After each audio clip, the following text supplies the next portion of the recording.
realizing I don't know if he needs a schedule. And I want to ask you that. Is it healthy for me to help him have a schedule, or is it helpful for me to just let him figure it out? And that's always a difficult one, but one of the big things is, like, that's a big shift from schedule to absolutely no schedule. I had the advantage when I was younger. Like I said, we lived overseas. So every summer was a trip back to the United States, and I'd know for 2 weeks we're with these grandparents, for 2 weeks with these grandparents, for 4 weeks here we're staying at a rented place and whatever. Like, there was a clear schedule for almost all of my summers. And I think that was beneficial. I know a lot of people on the spectrum really benefit from something like a schedule to reduce anxiety.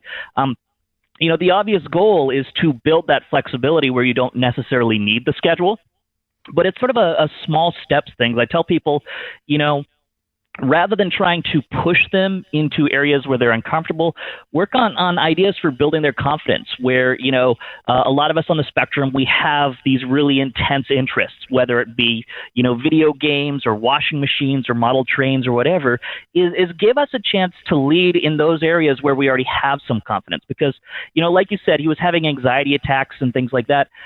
A large experience of life for those of us on the spectrum is that our decisions end badly. We know that, we think we've learned something. We try it. It blows up. We try to learn something new. We try it. It blows up. That, by the time you're teenage or older, you start, going, what? I don't want to make decisions.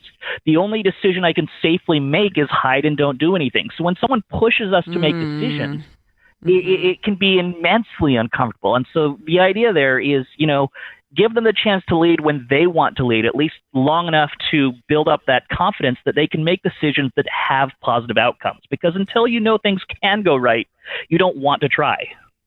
I'm talking to Paul Louden. He has a new book, Behind the Locked Door, Understanding My Life as an Autistic. You also mentioned hygiene, and I find this interesting because I have told, my son for years and tried every method possible, from posters to smiley faces to gifts to, you name it, to just pick up the towel off the floor, put your clothes in the laundry basket, brush your teeth, wash your armpits.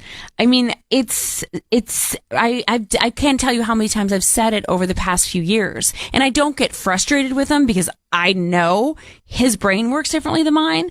I'm just really lost as to how to get through to him so he can someday learn how to do it.